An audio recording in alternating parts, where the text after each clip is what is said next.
최근에 모 월간지에서 이 가정을 소중히 여기는 사람들의 그 두 사례를 제가 읽은 적이 있습니다. 그 중에 한 건은 이렇습니다. 미국의 빌 클린턴 대통령 재임 당시에 노동부 장관을 지냈던 분입니다. 로버트 라이시라는 분이 어느 날 갑자기 사임을 발표하고 장관직을 사표를 냈습니다. 주변에 많은 분들이 만류했음에도 고집을 꺾지 않고 사임을 했는데 나중에 자기가 쓴 책입니다. 부유한 노예라는 그 책에서 장관직을 사임하게 된 이유를 설명하는데 가정 때문이라는 겁니다.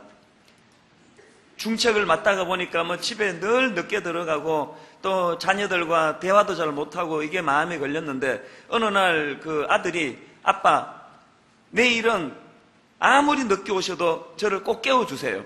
그래서 왜 그러냐 그랬더니 도대체 아빠가 이 집에 사는지 안 사는지 점검해보고 싶다는 식으로 그런 이야기를 하는 말을 듣고 이 장관이 너무 충격을 받아가지고 그래서 이제 가정을 위해서 장관직을 사임했다는 겁니다.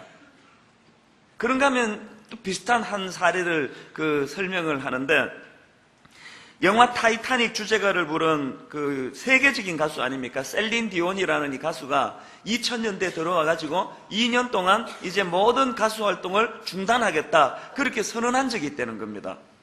그 한창 주가를 높이던 그 가수가 왜 그런 결단을 내렸는가 보니까 그 당시로 남편이 후두암에 걸려서 병을 앓고 있었는데 그 후두암에 걸려있는 남편 병 간호하는 것이 자기가 세계적인 가수로서 명성을 누리는 것보다 더 필요하기 때문에 남편 병 간호하려고 그 결심을 했다는 겁니다.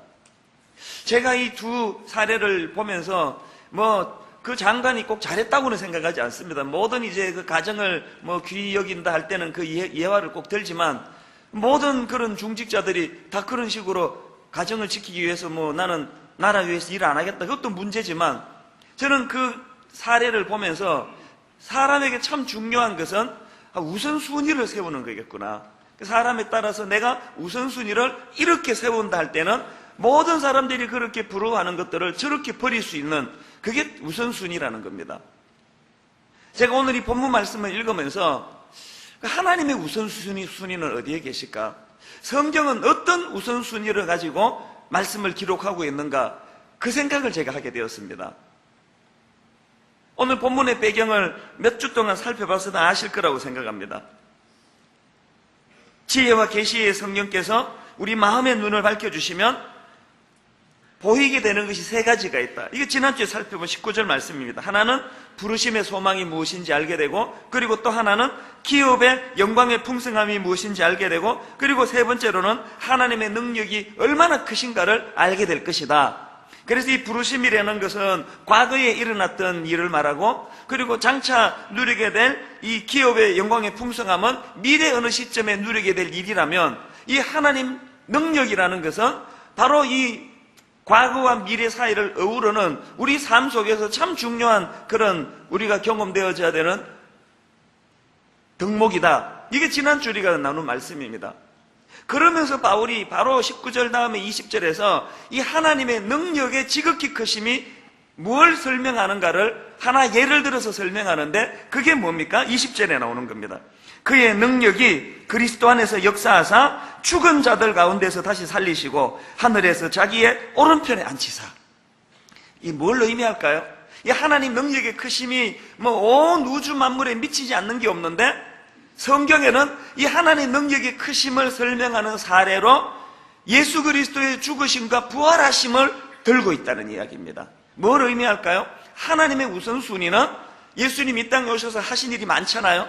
무지한 백성들을 말씀으로 가르치는 그런 선생님 역할도 했고 12제자를 길러내는 일도 하셨고 그리고 병든 자를 고치는 일도 하셨고 귀신 들린 자를 치유하시는 일도 하셨는데 하나님의 우선순위는 그런 모든 예수님이 3년간 하셨던 그런 일들보다도 예수님의 우선순위는 죽으심이라는 거예요. 그리고 부활하심이라는 겁니다. 이것이 하나님의 우선순위예요. 그러고 보면은 우리의 초점하고 하나님의 초점이 참 다를 때가 많습니다. 우리의 초점은 지금 잘 믿어서 부자 되는 거 아닙니까? 지금 잘 믿어서 원하는 꿈을 이루어내는 거 아닙니까?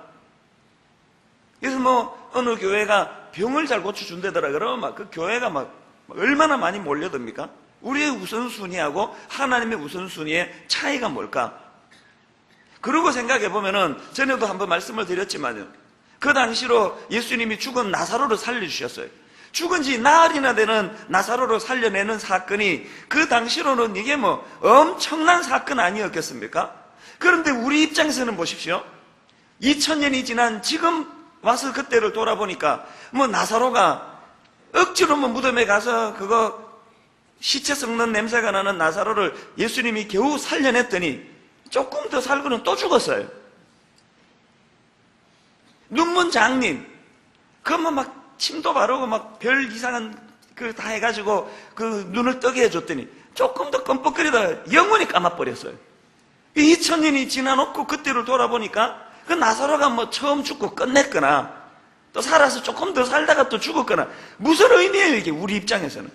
영혼과 영혼은 있는 하나님 입장에서는 나사로가 육신적으로 잠깐 살았다가 다시 죽는 거 이게 아무 의미가 없습니다. 그러니까 하나님의 관심은 그 나사로를 살려냄으로 말미암아 예수 그리스도의 신적인 능력을 증거하는 이게 하나님의 초점이라는 거예요. 우리의 초점은 자꾸 그냥 나사로가 살아나는 거, 뭐 누가 살려냈나 이것보다도 나사로가 살아났대더라, 이게 우리에게 관심이에요.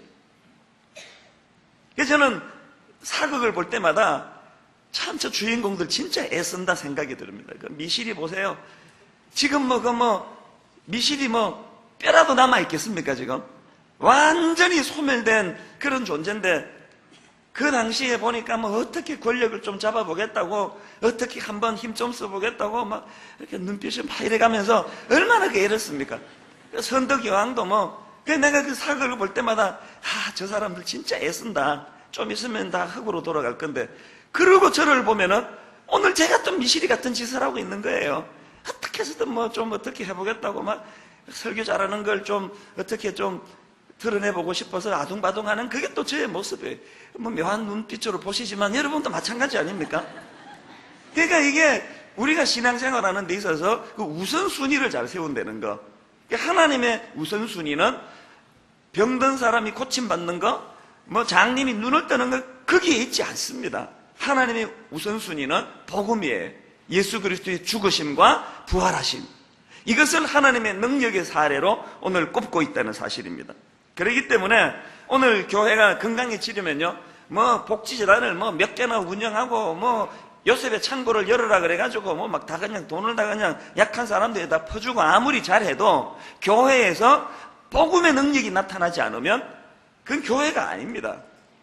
제가 복지사지 그게 목사겠습니까? 제가 할 일은 복음이 드러나게 하는 게 복음이. 이런 맥락에서 오늘 본문에서 그럼 복음이 뭐냐? 복음의 엑기스 두 가지를 제가 오늘 여러분과 나누고 싶습니다. 복음의 엑기스 두 가지 중에 첫째가 뭡니까? 하나님의 능력으로서의 복음입니다. 다른 말로 쉽게 하면은 능력이 나타나지 않으면 그건 복음이 아니라는 이야기입니다. 능력이 안 나타나면 그건 그냥 아무것도 아니에요. 그건 말장난에 불과합니다. 오늘 본문 20절에 하나님의 능력이 어떻게 나타납니까? 그의 능력이 그리스도 안에서 역사하사 죽은 자들 가운데서 다시 살리시고 하늘에서 자기의 오른편에 앉히사. 로마서 1장 16절에서도 비슷한 언급이 있는데, 내가 복음을 부끄러워하지 아니하노니 이 복음은 모든 믿는 자에게 구원을 주시는 하나님의 뭐가 된다고요? 능력이 됩니다. 능력이.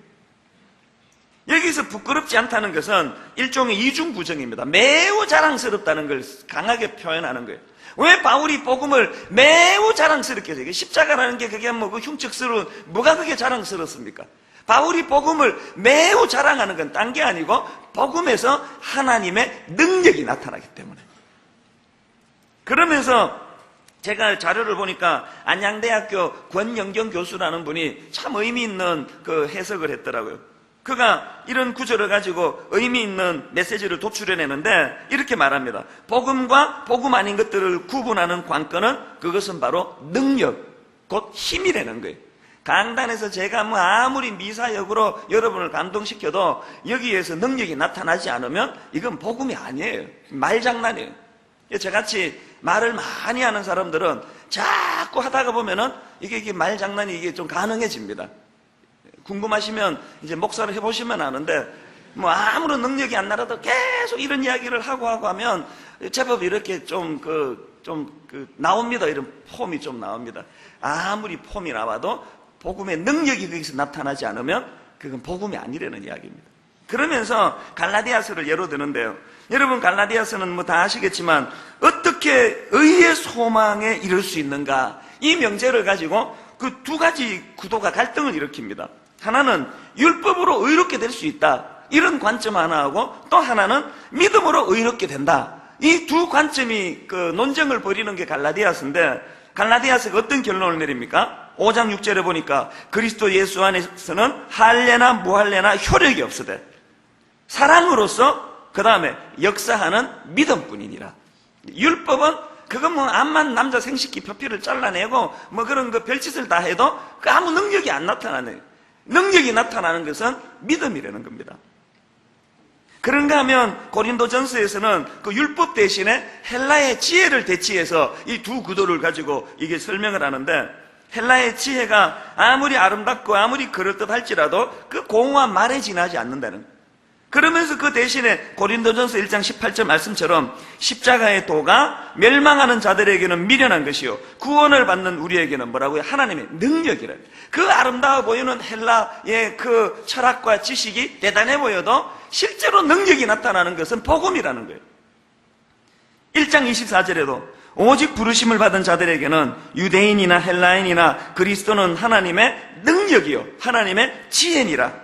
그러면서 그 헬라 지혜나 또 가치관에 빠져서 복음의 능력을 받아들이지 못하는 사람을 향해서 바울이 이렇게 따끔하게 지적합니다. 고린도전서 4장 19절에 보니까 주께서 허락하시면 내가 너희에게 속히 나아가서 교만한 자들의 말이 아니라 오직 그 무엇을 능력을 알아보겠으니 하나님 나라는 말에 있지 아니하고 오직 능력에 있습니다.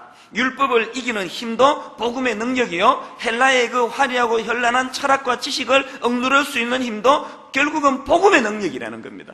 저는 이런 말씀 앞에서 너무 아픔을 느낍니다. 오늘 현실의 교회들이 이렇게 무기력해져 있는 것, 교회가 병드는 것은 사람이 모이지 않아서 병든 게 아니고 사람이 많이 모이는데 헬라 철학을 압도할 수 있는 복음의 능력이 나타나죠. 율법을 압도할 수 있는 복음의 능력이 나타나지 않는 거예요. 저는 8년 내내 그 생각을 하고 있습니다.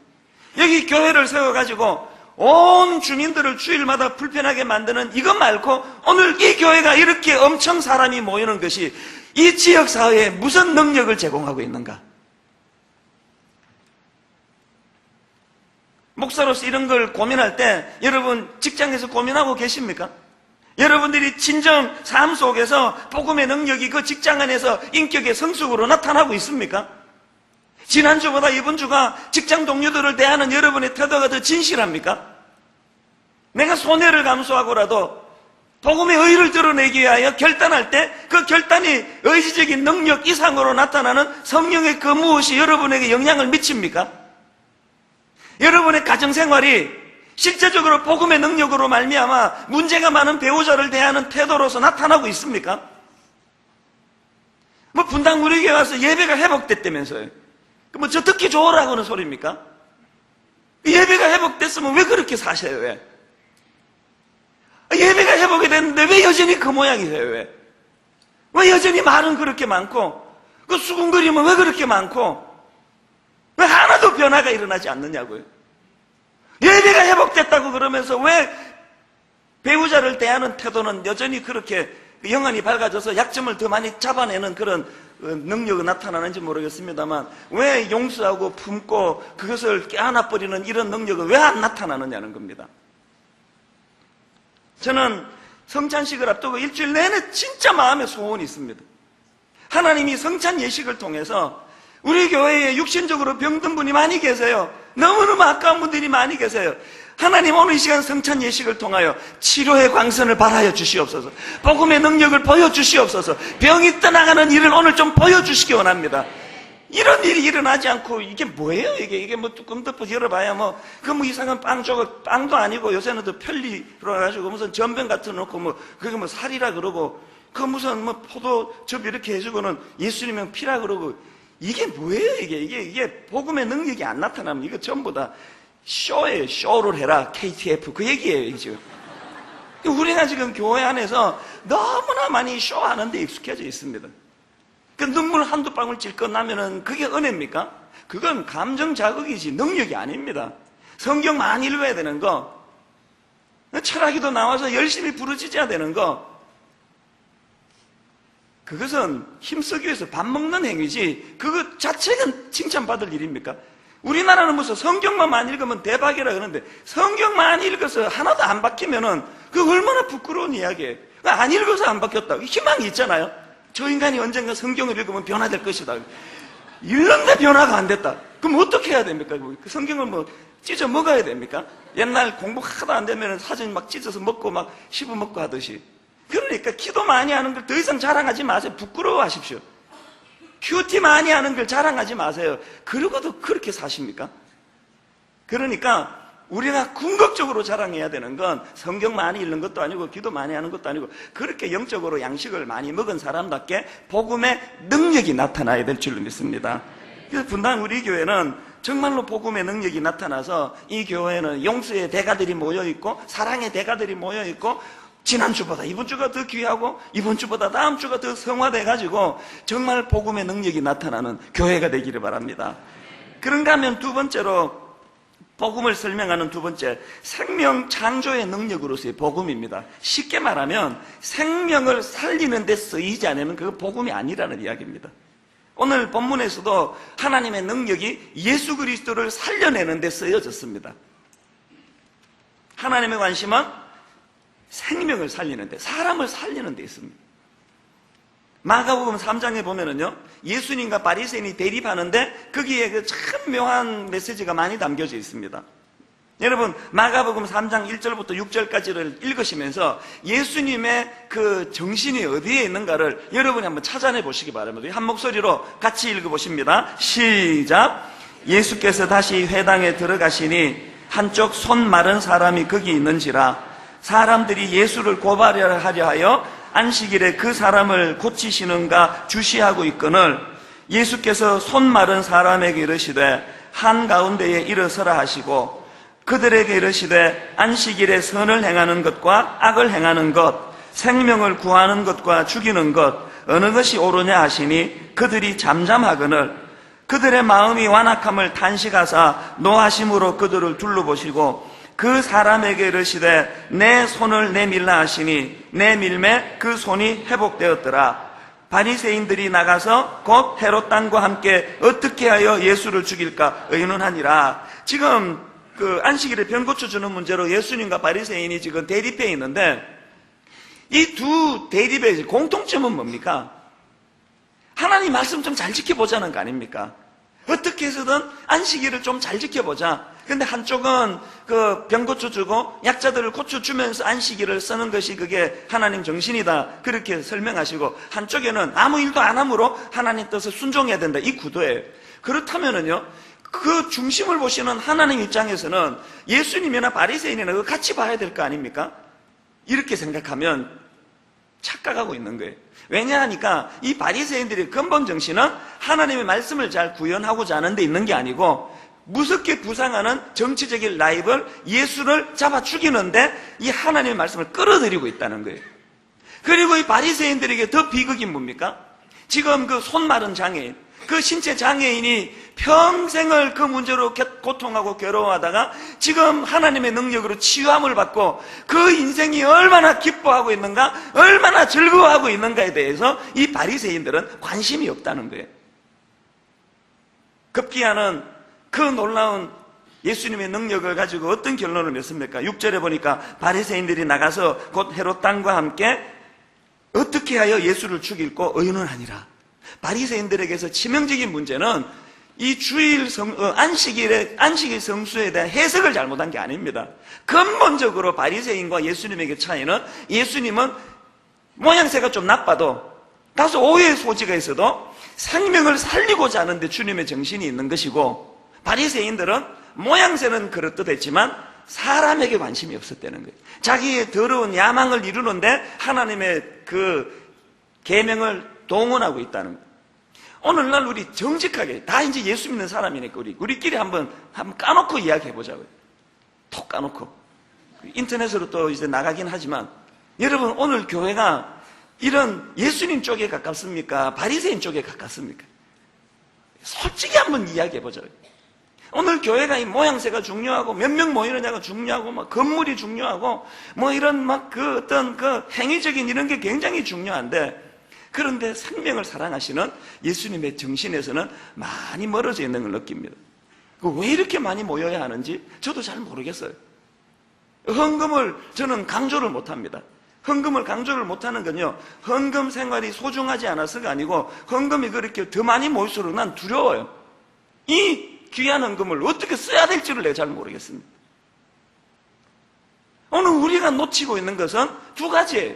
하나는 복음의 능력이에요. 말이 너무 많아요. 다락방에서도 복음을 이야기하고, 뭐 금요 기도에도 복음을 이야기하고, 수요일에도 복음을 이야기하고, 토요 새벽에도 복음을 이야기하고, 주일날에는 막 목에다 쉬어가도록 복음을 이야기하는데 복음의 능력이 잘 안 나타납니다. 그런가 하면 두 번째로 안 나타나는 건 복음의 정신이에요. 사람을 귀히 여기는, 생명을 사랑하는 것, 생명이 회복되는 걸 기뻐하는 것. 그런데 요 근래에 이 두 가지가 동시에 구현되는 너무나 감동적인 이야기를 우리 교회에 제가 들었어요. 여러분, 지난 연말에 우리 그 순장님 부부가 다 순장인데 그 중학생 자녀가 길을 건너다가 그 트럭에 들이받쳐가지고 그 기억나시죠? 그때 중상을 입었습니다. 갈비뼈가 5개가 부러지고요, 폐가 손상을 입어서 출혈이 많이 나오던 상태로 이건 그냥 이러다가 이거 죽겠다 할 정도의 그런 상태였는데, 응급실에 갔는데 병원에서도 이건 기적이다 하는 일이 일어났습니다. 너무나 빠르게 치유가 돼가지고 그냥 제 기억으로 한두 달 있다가 퇴원을 했습니다. 물론 아직도 이제 좀 후유증이 좀 남아있지만 이건 기적이라고 말할 수밖에 없는 그런 놀라운 일이 일어났습니다. 그렇게 하고는 내가 잊고 있었는데 몇 주 전에 너무나 감동적인 그런 연락을 받았습니다. 그 순장님, 그 아이의 아버지한테서 연락이 왔는데, 목사님, 그때 가해자였던 트럭 운전사를 좀 만나달라는 거예요. 그분이 우리 교회를 나오고 있대요. 그 교회 안 다녔던 사람인데. 그게 어떻게 된 일인가 제가 좀 봤더니, 그 과정에서 이 순장님에게 그 트럭 운전사가 감동을 받아가지고요, 그 당시 나이가 이 청년이 33살, 지금도 33살입니다. 이게 옛날 얘기가 아니기 때문에 그때는 지금에는 동일하게 33살인데, 그 33살 청년이, 결혼도 안 한 청년이 이 순장님에게서 감동을 받고 우리 교회를 나오기 시작한다는, 지난 주일날 만나서 기도를 제가 해드렸는데 너무너무 마음이 좋았습니다. 그 순장님의 편지, 제게 쓴 편지를 여러분 조금만 인용해 드릴게요. 혁진이와의 첫 만남은 이제 그 청년 이름인가 봅니다. 분당 재생병원 응급실, 생사를 넘나드는 그 현장에서 처음 만났을 때 마음 한구석에는 원망과 분노가 일고 있었습니다. 그러나 이런 마음은 잠시 어찌할 바를 몰라 하던 혁진이에게 사고 경위를 물으며 먼저 얼마나 세게 부딪혔는지 그 말만 계속 물어볼 수밖에 없는 절박한 상황이었죠. 어느 부모가 그 상황에서 이러지 않겠습니까? 저도 그때를 생각해보면 참 신기하고 말로 표현할 수 없는 만감이 교차하는 심정이었지요. 발만 동동 구르며 저 아이를 살려주신다면, 제가 대신 이 목숨을 바꿀 수만 있다면 그렇게 해달라고 기도하던 중 갑자기 다윗의 사경을 헤매던 자식을 위해 엎드려 금식하던 기도하던 말씀이 생각나던, 이게 중요한 거예요. 딱 두 갈래예요. 그런 일을 당할 때 시종일관 당황하고 본능이 작동하고 그 가해자 멱살을 잡아 흔드는 이런 본능으로 나가는 사람이냐, 아니면 본능으로 출발을 했는데 말씀이 자기를 제어하고 말씀이 작동을 하느냐, 그 차이예요. 이 순장님에게 말씀이 작동을 한 거예요. 그래서 태도가 확 바뀌어졌습니다. 그 다음 보십시오. 그때부터 제 기도는 하나님의 뜻이 어디 있는지를 구하게 되었고, 모든 것은 하나님의 뜻에 따르겠습니다라는 기도로 바뀌게 되었습니다. 그러면서 마음에 평안이 찾아오더군요. 그런 이후 혁진이가 하나도 원망스럽지도 화가 나지도 않더라고요. 오히려 우리 아이가 무단횡단한 것이 더 크게 미안함으로 다가오면서 혁진이에게 너무 염려 말고 우리 아이를 위해 기도해 주세요라며 부탁과 함께 그를 위로하게 되었습니다. 뒤에 내용이 많은데 이것만 해도 제가 다 전하고 싶은 메시지 다 담겨져 있습니다. 제가 이분에게서 제가 받게 된 감동이 뭡니까? 오늘 제가 말씀드렸던 복음의 두 가지, 그분에게 복음의 능력이 역사했습니다. 그 아이를 빨리 회복시켜 주시는, 육신적으로 치유하시는 하나님의 능력도 경험했지만, 더 중요한 것은 본능에 의해서 나도 다치고 상대방도 다치게 할 수 있는 상황에서 복음의 능력이 자기를 통제하는 복음의 능력을 그가 경험했다는 거예요. 더 소중한 건 뭡니까? 복음의 정신이 이분 안에서 구현이 됐다는 이야기입니다. 사람을 소중히 여긴, 그 가해자로서 원수 삼을 수밖에 없는 그런 상황이었지만, 그럼에도 불구하고 그 영혼을 불쌍히 여기는 그 복음의 정신이 그에게 구현이 됩니다. 이 복음의 능력과 복음의 정신이, 이것이 합쳐질 때 놀라운 사랑이라고 하는 열매가 나타나더라는 것입니다. 저는 오늘 성찬식을 통해서 이 두 가지가 회복되기를 원합니다. 복음의 능력이 뭔지 경험해보지도 못하고 옛날에 조금 경험할 듯 말다 한 적도 있었지만, 지금은 완전히 습관적으로 교회를 들락날락 거리는 분에게 이 성찬 예식이라는 이 의식을 통해서 복음의 능력이 회복되기를 원합니다. 오늘 저는 여러분들 가운데 병이 떠나가는 사건이 일어날 줄로 믿습니다. 오늘 여러분들 가운데 가정의 회복이 일어나는 놀라운 일이 일어날 줄로 믿습니다. 미워하던 사람을 사랑하게 되는 사건이 이 시간 성찬식 가운데 일어나게 되기를 원합니다. 그런가 하면 복음의 정신, 더 많이 사랑해야 돼요. 더 많이 용서해야 돼요. 이렇게 날카로운 사회에서.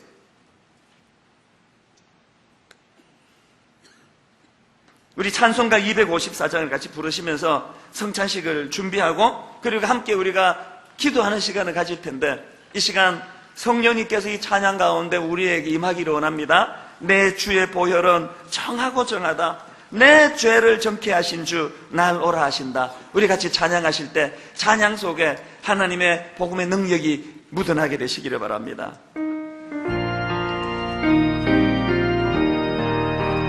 내 주의 보혈은 정하고 정하다. 내 죄를 정케 하신 주 날 오라 하신다. 성찬식을 앞두고 여러분 사모하십시오. 내가 주께로 지금 가오니 십자가의 보혈로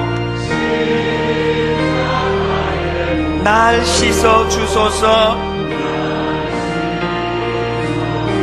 약하고 추해도 주께로 나가면 힘 주시고 내 추함을 곧 씻어 주시네. 우리의 몸만이 아니라 우리의 영이 하나님을 향하여 내가 주께로 지금 가오니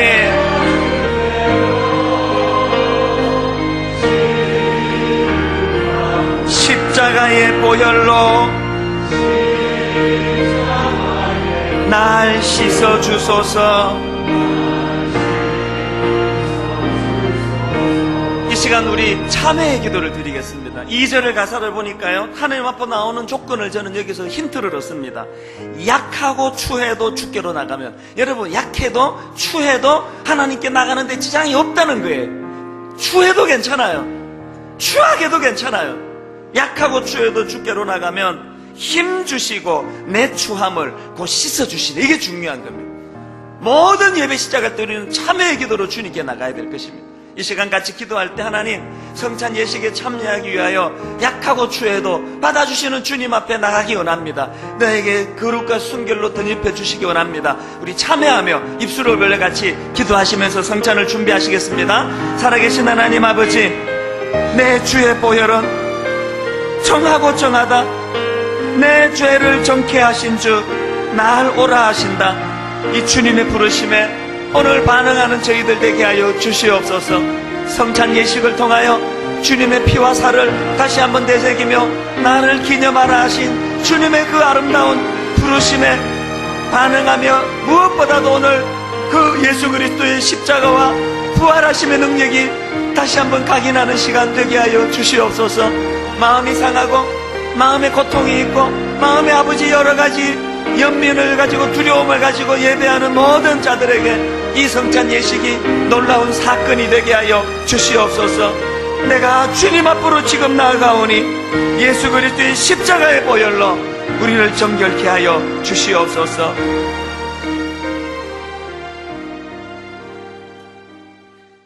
이제 육신의 어떤 연약함, 또 우울증을 위시한 많은 정신적인 어떤 공허함, 가정의 문제, 자녀의 문제, 이런 모든 문제를 가지고 우리 함께 같이 집중해서 기도하는 시간을 가질 텐데, 먼저 우리 찬양입니다. 복음의 능력을 노래하는 찬양입니다. 수많은 무리들 줄지어 그분을 보기 위해 따르네.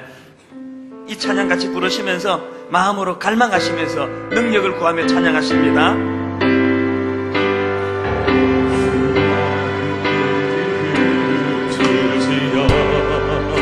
그분을 보기 위해 따르네. 인간적으로 보기에 평범한 목수이신 그분 앞에, 그러나 영안을 열고 모든 무릎이 꿇어 경배하네. 내 입으로 해결할 수 없는 수많은 문제들, 모든 문제들 하나하나, 죽음까지도 힘을 잃고 생명의 근원 대신 예수 이름 앞에 모든 권세들 굴복하네. 복음의 능력이 찬양 가운데 나타날 줄을 믿습니다. 예수 이름 높이세, 예수 이름 높이세, 예수 이름 높이세. 능력의 그 이름 예수 이름 높이세. 구원의 그 이름 예수 이름을 부르는 자, 예수 이름을 믿는 자, 예수 이름 앞에 나오는 자, 복이 또다. 내 힘으로 영위한 우리의 삶을 이렇게 노래합니다. 나의 계획이 실패하고, 나의 계획이 실패하고, 나의 소망이 끊어질 때, 삶의 주관자 되신 그분 앞에 나의 무릎을 꿇어 경배하네. 오늘 예배 가운데 이런 복음의 능력이 나타나기를 갈망합니다. 나의 삶을 그분께 맡길 때 비로소 나의 마음 평안해. 구원의 반석 되신 예수의 이름은 소리 높여 찬송하네. 복음의 능력을 구합니다. 예수 이름 높이세. 능력의 그 이름 예수 이름 높이세. 능력의 그 이름 예수 이름 높이세. 구원의 그 이름 예수 이름을 부르는 자, 예수 이름을 믿는 자, 예수 이름 앞에 나오는 자, 복이 또나. 예수 이름 높이세. 마음의 소원을 가지고 예수 이름 높이세. 능력의 그 이름 예수 이름 높이세. 구원의 그 이름 예수 이름을 부르는 자, 예수 이름을 믿는 자, 예수 이름 앞에 나오는 자,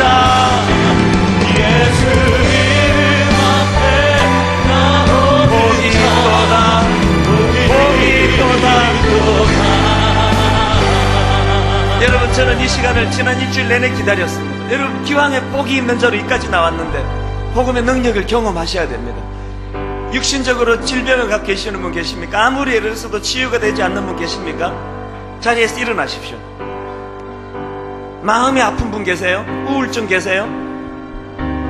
삶의 의미가 별로 없고 기쁘지도 않고 항상 부정적이고 마음에 어떤 아픔이 있는 분 계세요? 일어나세요. 가정에 문제가 있는 분 있습니까? 부부관계가 애를 써도 좋아지지 않습니까?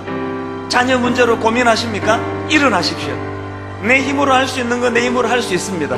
내 힘으로 할 수 없는 거 복음의 능력을 의지해야 됩니다. 오늘 아무리 이 자리 오래 예배를 많이 드려도 믿음이 잘 들어오지 않으시는 분, 도대체 내가 예수님이 잘 믿어지지가 않는 분, 자리에서 일어나 보십시오. 선언하시면서 한번 일어나 보십시오. 우리 이 시간에 이런 문제 저런 문제를 가지고 자리에서 일어나신 분들을 축복하면서 같이 기도해 주실 때 오늘 복음의 능력이 나타나기 원합니다. 여러분, 공허한 말장난하러 우리 여기 온 거 아닙니다. 이론 세우러 여기 온 거 아닙니다. 실제적으로 내 삶 속에서 치유의 광선이 바라기를 저는 원합니다. 육신의 병이 떠나가기를 원합니다. 마음의 공허함이 사라지기를 원합니다. 마음이 허무하고 불면증에 걸리고 우울증으로 시달리는 분들, 오늘 이 시간에 단번에 치료하시는 복음의 능력을 경험하게 되시기를 바랍니다. 육신이 연약한 분들은 거기에 손을 얹으십시오. 마음이 아프신 분은 가슴에 손을 얹으십시오. 몸이 말을 듣지 않는 부분에 손을 얹을 뿐만 아니라 정신적으로 아픔이 있는 분 머리에 손을 얹으십시오. 이 시간 함께 손을 얹고 기도할 때 성령께서 치유의 광선을 발하여 주실 줄 믿습니다. 우리 한 목소리를 같이 성령의 능력을 구하면서 복음의 능력을 구하면서 기도하시겠습니다. 살아계신 하나님 아버지, 오늘 이 예배 가운데 놀라운 복음의 능력이 나타나게 하여 주시옵소서. 오늘 예배하는 가운데 성령의 기름 부으심으로 말미암아 지혜와 계시의 영이 우리에게 부어지게 하시고 하나님 아버지, 우리의 심령 속에 영안이 열려지게 하여 주시옵소서. 우리를 불러주신 하나님의 그 놀라우신 부르심과 장차 누리게 될 기업의 영광을 꿈꾸게 하여 주시고 오늘 이 시간 주님 주시는 복음의 능력이 경험되어지게 하여 주시옵소서. 육신의 질병을 안고 실험하는 아버지 하나님, 우리 연약한 성도들에게 이 시간 간절히 기도하오니 치료의 광선을 발하여 주시옵소서. 육신의 질병을 고쳐주시옵소서. 치유하여 주시옵소서. 회복시켜 주시옵소서. 연약한 부위마다 아버지 능력으로 세상이 돋아나게 하여 주시옵소서. 마음이 상한 자들이 너무 많습니다. 우울증을 치료하여 주시옵소서. 마음의 허무함을 치료하여 주시옵소서. 오늘도 성령의 능력으로 간구합니다. 아버지, 그 허망한 마음에 말씀이 살아나게 하여 주시옵소서. 하나님 아버지, 이 시간에 간절히 구합니다. 하나님 아버지, 복음의 정신이 살아나게 원합니다. 사람을 살리는 일에, 생명을 살리는 일에 하나님 아버지, 교회가 쓰임받기를 원합니다. 존귀하신 하나님 아버지, 오늘 이 예배 가운데 자리에서 일어난 많은 주의 자녀들에게 성령의 기름 부으심을 허락하여 주시옵소서. 불같은 성령의 역사가 일어나게 하여 주시옵소서. 존귀하신 하나님 아버지, 오늘도 주의 존전에 나와 예배하는 모든 주의 귀한 자녀들에게 오늘도 하나님 살아계시고 역사하시고 오늘도 일하시는 하나님을 경험케 하여 주시옵소서. 오늘도 일하시는 하나님의 놀라우신 능력이 아버지여 예배하는 가운데 나타나게 하여 주시옵소서. 하나님의 나라는 말에 있지 않습니다. 하나님의 나라는 이론을 세우는 데 있지 않습니다. 하나님의 나라는 능력에 있습니다. 하나님은 치유케 하시는 분이십니다. 오늘도 하나님의 능력이 이곳에 임하게 도와주시옵소서.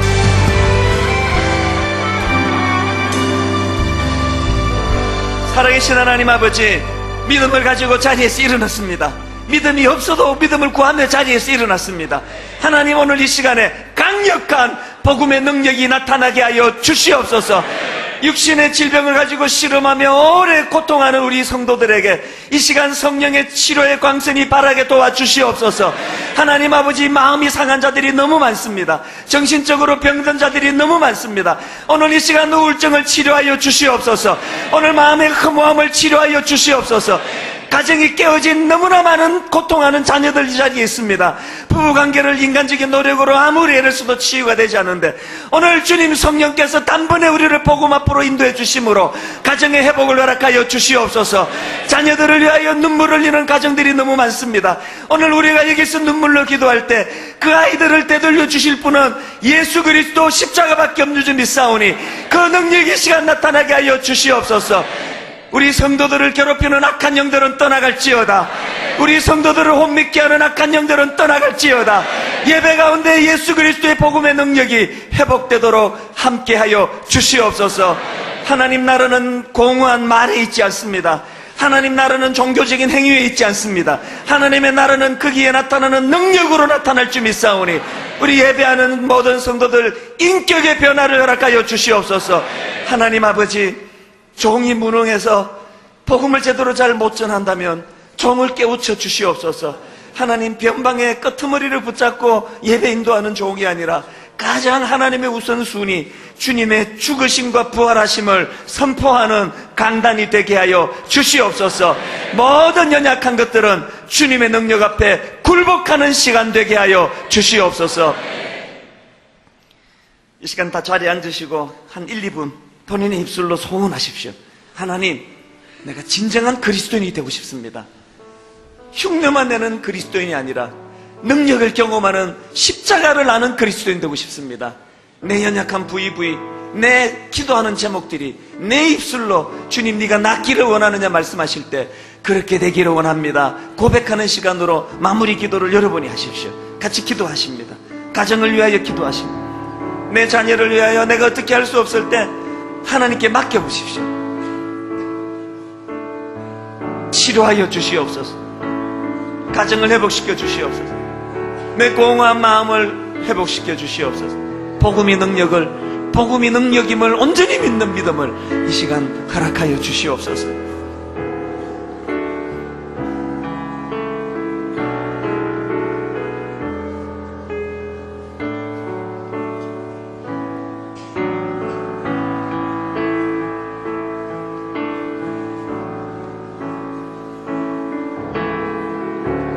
그리고 결단하십시오. 하나님, 어떤 경우라도 예배를 시시하게 드리지 않겠습니다. 어떤 경우라도 예배를 시시하게 드리지 않는 예배에 목숨 거는 인생이 되고 싶습니다. 예배에 온전히 마음을 다하여 드리는 거기에 능력이 나타날 줄 믿습니다. 예배는 능력입니다.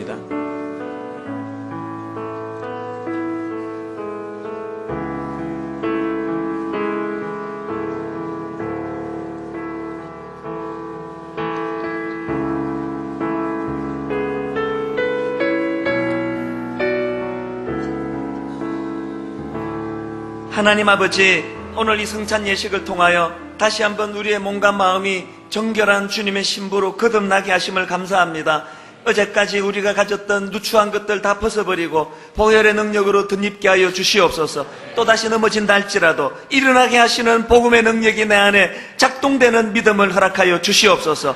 주님 앞에 이제 예배를 다시 한번 온전히 드려지기로 결단하며 소원하는 모든 우리 사랑하는 성도들의 기도를 응답하여 주시고 예배 때마다 치료가 나타나게 하여 주시옵소서. 예배 때마다 회복이 나타나게 하여 주시옵소서.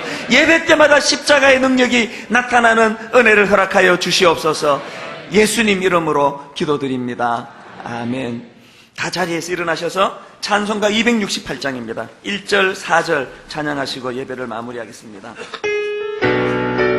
확신을 가지고 찬양합니다. 죄에서 자유를 얻게 함은, 죄에서 자유를 얻게 함은 보혈의 능력, 주의 보혈, 시험을 이기고 승리하니 참 놀라운 능력이로다.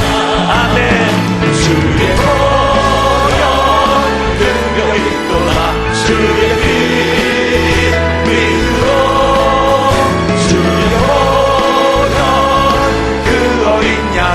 매우 귀중한 피로 구주의 복음을 전할 제목, 주의 복음을 전할 제목, 보혈의 능력, 주의 보혈, 날마다 나의 삶 가운데 기쁨이 넘치게 하는 그 복음의 능력이